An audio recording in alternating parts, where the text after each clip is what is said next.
और ये वहां बैठकर तंबाकू मल के खा रहा है, उसकी आंख में आंसू नहीं है। पहले के समय में किसी मेहमान को छोड़ने जाते थे तो आंख में आंसू आते थे। बोलो रे जीजियो, सही है कि गलत? कहां गया सब? किस जगह चले गया वो समय? कहां पर पहुंच गया वो समय?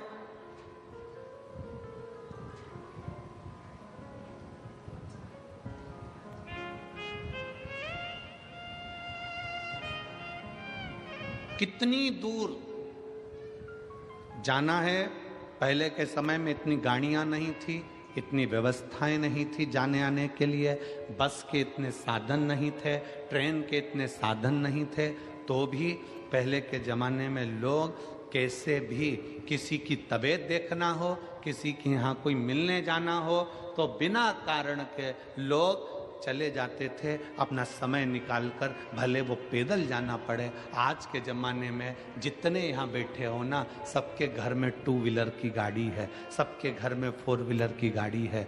4 व्हीलर नहीं होगी तो 2 व्हीलर तो होगी। बोलो है कि नहीं है ना सबके यहाँ? सबके घर में अगर 4 व्हीलर नहीं है तो 2 व्हीलर है। पहले के ज़माने में तो गाड़ी नहीं होती थी, साइकिल होती थी, बैलगाड़ी होती थी, तो भी लोग मिलने जाते थे, समय निकाल कर पहुंच जाते थे। आज के ज़माने में 4 व्हीलर गाड़ी है, ट्रेन का साधन, हवाई जहाज का साधन, हेलीकॉप्टर का साधन, बस का साधन, गाड़ियों का साधन, 2 व्हीलर 4 व्हीलर सब घर में है। उसके बाद भी अगर कोई रिश्तेदार की तबीयत गड़बड़ है तो कोई मिलने के लिए नहीं जाता, कोई परिचित के पास बैठने नहीं जाता, केवल फोन पर पूछ लेता है और राम राम साम साम कर लिया और जाने का काम खत्म हो गया। पहले के समय में लोग जाते थे, बैठते थे, बात करते थे और उसका दुख हरते थे।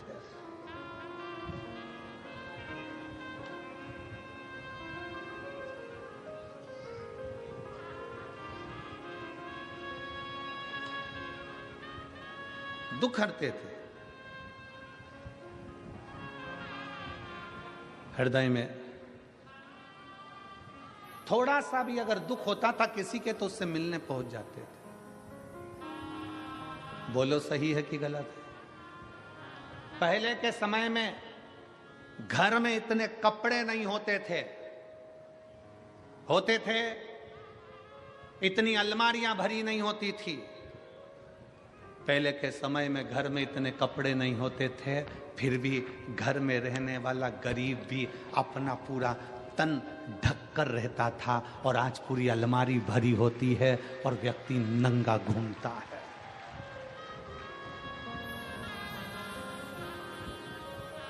मेरी जितनी जीजियां बैठी है, जितने मेरे जीजा बैठे हैं, जितनी मेरी बेटियां बैठी हैं, जितने बेटा बैठे हैं, इन सबसे पूछूं, आपकी घर में अलमारी का एक खन, एक कपाट पूरा आपके कपड़ों से भरा हुआ है? एक नहीं, 2 भरे होंगे, और थोड़े बहुत तो खूंटी पे टंगे होंगे।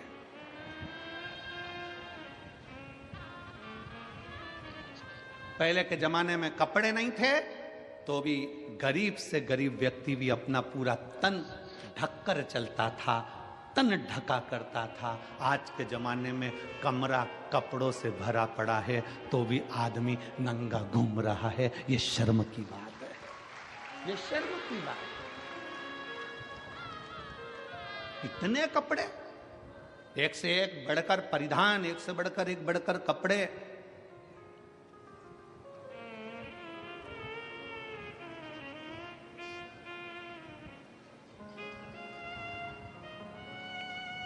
मैं महाराष्ट्र की मेरी जीजियों को, मैं संपूर्ण देश की मेरी बेटियों को, मेरी माताओं को हाथ जोड़ नमन कर कर प्रणाम करता हूं कि आप हमारी संस्कृति और सभ्यता को बनाए हुए हो, संस्कार को दे रहे हो। आप आज भी सभ्यता और संस्कृति और संस्कारों की दैनी इस भारत माता के संस्कारों को दुनिया तक पहुंचा रहे हो।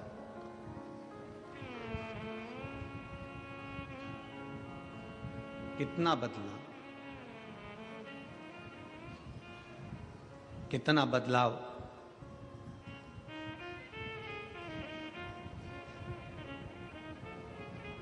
नामदेव जी कहते हैं तुम्हारे जो शब्द हैं ना, ये शब्द ठीक नहीं है। तुम क्या कह रहे हो? अगर ईश्वर है तो दिखता क्यों नहीं? ये तो पत्थर की मूर्ति है जिसका तुम गुणगान गा रहे हो, जिसका तुम विनय कर रहे हो। नामदेव जी ने कहा भगवान का शरीर पत्थर का है, पर इंसान का तो दिल पत्थर है, पत्थर दिल है, इसलिए भगवान की मूर्ति भी पत्थर की नजर आ रही है। जिस दिन दिल कोमल होता उस दिन मेरा शंकर भी कोमल नजर आता। मैं बैठा हूं पूरी, मेरा शिव भी कोमल नजर आता।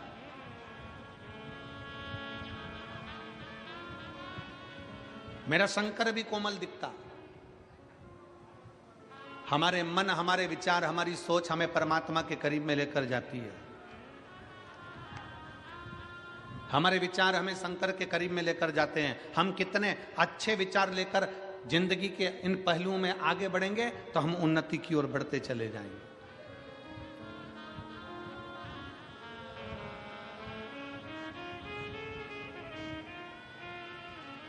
जितना अच्छा सोच सकते हो उतना अच्छा सोचो,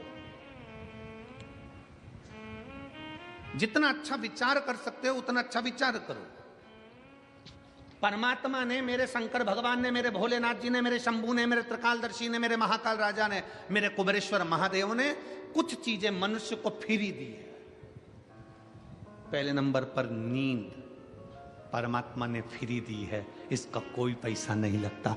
रात को सो तो प्रेम से सो, चिंता छोड़कर सो। मेरे परमात्मा ने कुछ चीजें फ्री दी है। पहले नंबर पर नींद, दूसरे नंबर पर शांति। मेरे परमात्मा ने नींद अगर दी है और शांति मेरे परमात्मा ने दी है तो फ्री दी है। जिस दिन बन सके उस दिन शंकर की शरण में बैठना, उसका श्री शिवाय नमस्तुभ्यम का स्मरण करना, उस दिन शांति का अनुभव करोगे। आनंद मेरे भोले बाबा ने फ्री दिया है। अकेले भी रहो ना तो मुस्कुराते रहो। अपने कक्ष में दो जनी है ना, पति पत्नी है ना, थोड़ा मुस्कुराने की बात करा करो। पर जब जब पति घर दुकान से आया, ऑफिस से आया, तुम अपने दुकान से आई, तुम अपनी ऑफिस से आई, तुम अपने काम से आई, दोनों पति पत्नी जिस कमरे में पहुंचे हो उस कमरे को दुनिया के लोग कहते हैं गुरुजी पहले के समय में दशरथ जी के समय पर कैकेयी कोप भवन में जाकर बैठी थी। आज के जमाने में लोग अपने बंगले में कोप भवन नहीं बनाते, कोप गुस्सा करने का कमरा नहीं बनाते। हमने कहा पूरा बंगला ही कोप भवन होता है तो अलग से बनाने की जरूरत ही क्या होती है? अलग से कोप भवन बनाने की जरूरत क्या है? पूरा कमरा, पूरा महल, पूरा घर कोप भवन बना हुआ है। एक जगह पर सास रूठी बैठी है, दूसरी जगह पर जेठानी रूठी बैठी है, तीसरी जगह पर देवरानी रूठी बैठी है, चौथे कमरे में ननन मुंह फुला के बैठी है, पांचवें कमरे में काम वाली बाई चौकीदार ये मुंह फुलाए बैठे हैं, छठे नंबर पर सब्जी वाला आता है तो मुंह फुला के आता है, सातवें नंबर पर दूध देने वाला आता है तो बेल पे बेल बजाता है, आ रहे हो कि जाऊं, वो भी मुंह फुला कर आता है, और कचरे वाला आता है तो वो भी हारन बजा कर आता है, कचरा देना है तो दे, नहीं तो ये पड़ा मैं तो ये जाऊं। हर व्यक्ति मुंह फुला कर आता है। और बात करते हो कि दशरथ जी के समय पर एक कोप भवन था जिसमें कैकेयी बैठी थी। आज के जमाने में पूरा घर कोप भवन है। मेरा निवेदन है शंकर के परिवार को देखना। शंकर जहां रहते हैं, कैलाश पर रहते हैं, शमशान में रहते हैं, पर अपने परिवार के साथ आनंद में रहते हैं। पति पत्नी जिस कमरे में रहें उस कमरे से मोबाइल दूसरी अलमारी में बंद कर कर रख दो और जितनी देर कमरे में रहो उतनी देर प्रेम से रहो। कौन किसकी सुन रहा है? पत्नी अपना मोबाइल लेके, पति अपना मोबाइल लेके उधर पड़ा, और दोनों को चर्चा करना चाहिए अपने बच्चों की लाइफ क्या बनाना है, अपने बच्चों को क्या कराना है, बच्चे कैसे आगे बढ़ेंगे, बच्चों को सर्दी हो रही है, बच्चों के साथ ऐसा हो रहा है, ऐसा विचार करना चाहिए। देखो अपनी बुआ की तबीयत खराब है, वहां चलकर देखना चाहिए। मामा जी का स्वास्थ्य खराब है, एक बार वहां चलना चाहिए। देखो दुकान से फुर्सत नहीं मिलेगी, आदमी मरते मर जाएगा पर उसे फुर्सत नहीं मिलेगी। इतनी बड़ी शिव पुराण सिरपुर में हो रही है और तुम दुकान खोलकर बैठे हो। कम से कम एक दिन तो दुकान में से निकालिए और सिरपुर की कथा में चलिए। ये अपने को कहना पड़ेगा। वो अपने मोबाइल में मस्त है, तुम अपने मोबाइल में मस्त हो, और पूरी जिंदगी बस ऐसे ही निकलती चली गई और आखिरी में तुम भी रोते रहे, वो भी रोते रहे। पत्नी कहती रही ये मुझे टाइम नहीं देते। पति कहता है मैं टाइम दूं, मैं तो खुद समय निकाल के दुकान से जल्दी चले जाता हूं, पर जब जल्दी जाता हूं तब ये चंद्रघंटा और कुसमांडा बन जाती है। मैं तो खुद तकलीफ। कहां गया आनंद? शंकर भगवान ने, ओघड़दानी ने, त्रिकालदर्शी कैलाशी ने, जब भगवान नारायण, भगवान मां जगतजननी दुर्गा, श्री गणेश जी महाराज, सूर्य नारायण और भगवान शंकर सब बैठे थे। पंचायत लगी थी देवताओं की। शिव पंचायत में सारे देवता बैठे थे। 33 कोटि देवता पंचायत को सुनने बैठे थे। तो पूछा, नारायण ने कहा मेरे पास में ये है, ब्रह्मा कहे मेरे पास में ये है, शंकर भगवान ने कहा मुझे कुछ नहीं चाहिए, मेरे संसार में मृत्यु लोक में जो जन्म लेगा उसको कुछ चीजें फ्री में दे दी जाए। क्या चीज फ्री चाहिए? तो कि वो सोए तो निंद्रा फ्री हो, शांति फ्री हो, आनंद, जम के बोलो, फ्री हो, आनंद भी फ्री हो, हवा, जम के बोलिए, फ्री हो, पानी फ्री हो, हवा, पानी, प्रकाश सूर्य का फ्री हो। और शंकर भगवान से पूछा और क्या फ्री चाहिए? शंकर जी कहते हैं मनुष्य की श्वास भी फ्री हो, ये मानव की श्वास भी फ्री हो, इसकी कोई कीमत नहीं। शंकर भगवान से पूछा गया ये सब चीजें तुमने फ्री मांग ली है, पर इनकी कीमत कितनी है तुम्हें मालूम है? शंकर भगवान कहते हैं दुनिया के लोगों को मालूम पड़ेगा जब श्वास रुकेगी, तब मालूम पड़ेगा कि श्वास की कीमत कितनी है। पानी जब खत्म हो जाएगा तब मालूम पड़ेगा कि पानी की कीमत कितनी है। हवा जब रुक जाएगी तब ऑक्सीजन की बोतल लगेगी, तब मालूम पड़ेगा कि हवा की कीमत कितनी है। घर से जब शांति चली जाएगी, बाबाओं के दरवाजे पर जाकर कहोगे थोड़ी शांति दे दो, तब मालूम पड़ेगा शांति की कीमत कितनी है। नींद चली जाएगी, डॉक्टर को दिखाओगे, वो 500 रुपए की गोली देगा एक खा के सोने के लिए, तब मालूम पड़ेगा कि नींद की कीमत कितनी है, हवा की कीमत कितनी है। शांति जब चली गई, शांति की कीमत कितनी है। ये सब चीज की कीमत, आनंद जब चले गया जीवन का, तब मालूम पड़ेगा कि आनंद की कीमत कितनी है। शंकर भगवान ने जो जो मनुष्य को दिया है, फ्री में जो जो चीज दी है, आज के जमाने में ये सब कीमती है, इसको संभाल कर रखना हमारी जवाबदारी है, इसको संजो कर रखना हमारी जवाबदारी।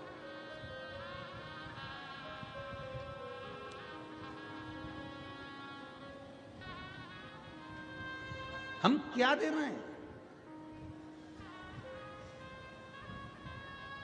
कितने लोग मिलते हैं संसार में, कितने, कई लोगों के चेहरे की हंसी चली गई, वो मुसद्दी लाल जैसा हो गया, ऐसा बैठा रहता बिल्कुल मुंह फुला के। घर में माताओं को देखो तो ऐसी बैठी रहेगी, माताएं ऐसी बैठी रहेंगी जैसे मातम में बैठी है। अरे कहां आए हो? घर में बेटा आए ना, सबसे पहले चेहरे पर हंसी, माँ को, पत्नी को, भाभी को, बहन को, जितने घर में सदस्य होते हैं ना, एक दूसरे का चेहरा देखकर आते से ही मुस्कुरा दिया करो, आधा टेंशन करके बाहर चले जाएगा। आप मुस्कुराते ही नहीं। बेटा घर में आया और माँ मुंह फुलाकर बैठी है तो बेटा समझ जाता है फिर झगड़ा हुआ। आधा टेंशन में बेटा घर दुकान का टेंशन लाया था और आधा और घर में मिल गया। कमरे में पहुंचा तो पत्नी का मुंह फुलाता है, समझ गया कि बोलना ही बेकार है। बच्चे को देखो तो वो अपना गेम लेके बैठा हुआ है, पापा बोल रहा है बेटा चिक्कू कैसा है, चिक्कू बोल ही नहीं रहा, पापा समझ गया ये भी टेंशन में ही है, आज कुछ ना कुछ बात हुई है। बहन से बात करा तो बहन मुंह फुलाकर जवाब देती है मुझे क्या मालूम, मेरे को क्या मालूम, मैं क्या यही देखने के लिए आई हूं। भाई से पूछो तो भाई चिढ़कर जवाब देता है। जरा विचार करिए, जिंदगी का आनंद सारा की सारा समाप्त कर बैठे हो, शून्य पर आकर खड़े हो। बिल्डिंग बढ़ गई, धन बढ़ गया, संपदा बढ़ गई, सत्ता बढ़ गई, वैभव बढ़ गया, अपने देश का, प्रदेश का, राज्य का, सबका विकास हो गया। पर विचार करिए कि अपन ने अपने आप को शून्य कर लिया है। आनंद और शांति और निंद्रा सब चली गई, सुख चले गए।